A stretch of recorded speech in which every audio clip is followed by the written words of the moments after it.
Assalamualaikum warahmatullahi wabarakatuh. Kembali Matar Bicara menyampaikan beberapa pokok pemikiran bagi kehidupan berbangsa dan bernegara, keberagaman dan keberagamaan. Sudah 2 tahun hiruk pikuk carut marut persoalan imigran Yaman, Habib Ba'alawi yang nggak selesai. Bermula katanya dari keusilan seorang kiai dari Banten ngutak-ngatik problem ini yang sudah puluhan tahun nggak pernah dipermasalahkan. Ternyata setelah saya buka-buka 1920-an jelas ada permasalahan ini juga, di mana Ahmad Surkati yang akhirnya mendirikan Persatuan Al-Irsyad mencoba menjelaskan kepada publik umat Islam Indonesia pada saat itu, karena dalam situasi penjajahan pemerintah Hindia Belanda mengabaikan, malah lebih membenarkan pada mereka yang dianggap Habib. Beberapa tahun kemudian juga ada kasus-kasus yang membuat kita miris dengan perilaku mereka. Saya tidak akan mencari kesalahan-kesalahan tersendiri, tapi mencoba menyampaikan beberapa pokok pemikiran. Marilah kita tengok kenapa ini muncul. Saat orang-orang umat Islam asli pribumi Indonesia ini nggak mempermasalahkan, karena para pendahulunya juga sejak awal tidak mempermasalahkan. Terlebih di kalangan Nahdliyin atau NU. Disitulah mereka, para Habib Bani Ba'alawi, bersukaria karena mendapat dukungan, legitimasi dan sebagainya. Ini fakta, karena sampai hari ini Muhammadiyah, Al-Irsyad, apalagi Persis tidak akan pernah bersentuhan dengan persoalan mereka yang ngaku zuriat Nabi Muhammad Rasulullah SAW. Apalagi dengan terus-menerus memuliakan kelompok mereka, karena prinsip Al-Quran Allah tetapkan siapa yang bertakwa itu jauh lebih mulia dari yang tidak bertakwa, terlepas dari latar belakang apapun. Sebenarnya pilihan terbaik untuk menyelesaikan persoalan ini ada di tangan pemerintah. Artinya Kementerian Agama, universitas, perguruan tinggi agama, cobalah lakukan sebuah debat terbuka yang final, menelusuri persoalan ini. Ini bukan soal nanti hasilnya terbukti atau tidak terbukti zuriat Nabi yang mereka pertahankan dari kelompok Habib-Habib ini. Tapi finalnya, kesimpulannya memberi ruang untuk memilih dan diselesaikan. Tidak ada lagi perang di medsos, tidak ada lagi gerakan-gerakan yang bisa jadi anarkis dan bisa jadi dengan kekerasan dari masing-masing pendukung. Terlepas dari Muhyiddin mau percaya atau tidak, para pengikut Habib percaya atau tidak, terlepas dari apapun, pemerintah harus mengambil sebuah langkah menyelesaikan. Menurut saya persoalan ini tidak akan pernah selesai kalaupun sudah dilakukan pertemuan terbuka yang menasional.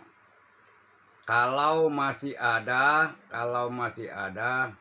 pelecehan, masih ada penghinaan, masih ada pemulihan pada kelompok mereka dan penghinaan bagi kiai, ulama, pribumi. Ini inti soalnya. Andaikan tidak ada penghinaan-penghinaan seperti ini, tidak muncul pemberontakan jiwa, hati dan pikiran dari umat Islam Indonesia, para santri, para Nahdliyin yang ikut mempelajari kebenaran persoalan KB. Maksud saya, sudahlah, kelompok atau organisasi yang menaungi para kabib ini bikin keputusan sekaligus tindakan keras bagi para kabib yang masih menghina, melecehkan, yang masih merasakan kemuliaannya jauh lebih baik. Biarlah zaman nanti membuktikan dan sejarah akan terbentuk dari sebuah kebenaran. Sebenarnya saya banyak melihat pertentangan ini justru dari pihak mereka yang begitu terus-menerus memprovokasi, begitu terus-menerus bercerita, melecehkan, menghina, menghujat kiai-kiai ulama pribumi yang jauh lebih dulu turun-temurun belajar agama Islam sebelum mereka sebagai imigran Yaman didatangkan oleh VOC pada abad awal 19. Bahkan sebelumnya terjadi konflik pemahaman tentang Wali Songo.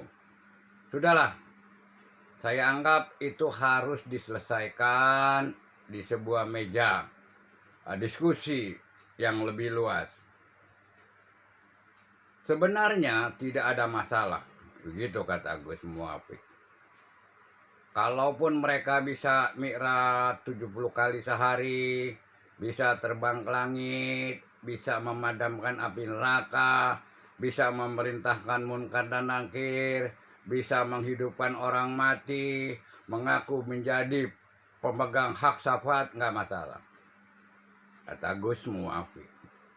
Tapi ketika bicara tentang kebenaran sejarah bangsa Indonesia, mereka mengaku penentunya, mereka mengaku sebagai kunci dari kebenaran sejarah, apalagi sejarah kemerdekaan Indonesia. Disitulah mulai para kiai keluar dengan sebuah fakta, dengan keilmuan sejarah yang ditonjolkan. Begitu juga Profesor Mahfud MD yang merasa tersinggung nilai-nilai kebangsaannya ketika klaim-klaim dari kelompok mereka. Ini syarat. Hentikan klaim-klaim itu, hentikan ungkapan-ungkapan yang penuh dusta. Ya, ini yang kedua. Yang pertama, hentikan penghinaan, pelecehan bagi ulama, kiai-kiai yang sangat dihormati turun-temurun yang telah ada sebelum mereka datang kemari.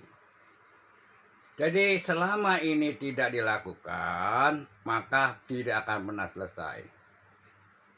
Terakhir, mereka mengklaim telah mendapatkan kajian-kajian tentang kebenaran secara internal melalui buku.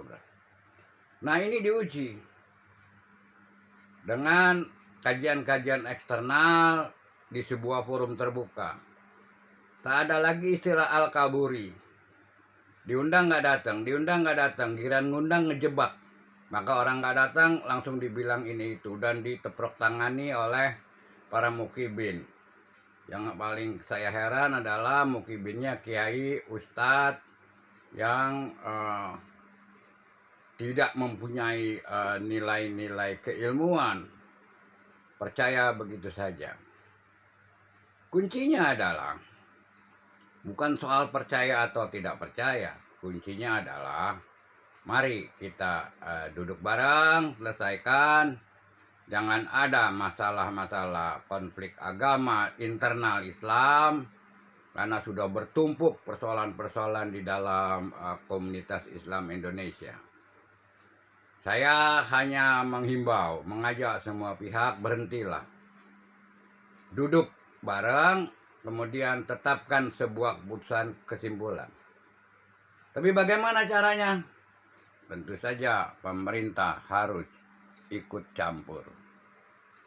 Pemerintah harus terlibat, bukan berarti harus melalui keputusan pemerintah, tapi memfasilitasi agar persoalan ini selesai. Begitu kiranya. Mudah-mudahan Allah Subhanahu wa Ta'ala membuka pikiran dan hati semua pihak tidak saling menghujat, tidak menggunakan medsos untuk merasa paling benar. Inti yang saya sampaikan, tidak ada yang lebih mulia kecuali orang bertakwa. Tidak ada yang bisa masuk surga kecuali dirahmati Allah. Tidak ada yang paling berhak untuk memberi syafaat kecuali Muhammad Rasulullah SAW. Segera kita kembali bersatu mengangkat kekuatan Islam di Indonesia agar tidak tercabik-cabik. Semoga bisa diambil hikmah pembicaraan ini, tapi terserah. Saya hanya mengajak jangan rusak-rusakan di Indonesia. Terima kasih. Assalamualaikum warahmatullahi wabarakatuh.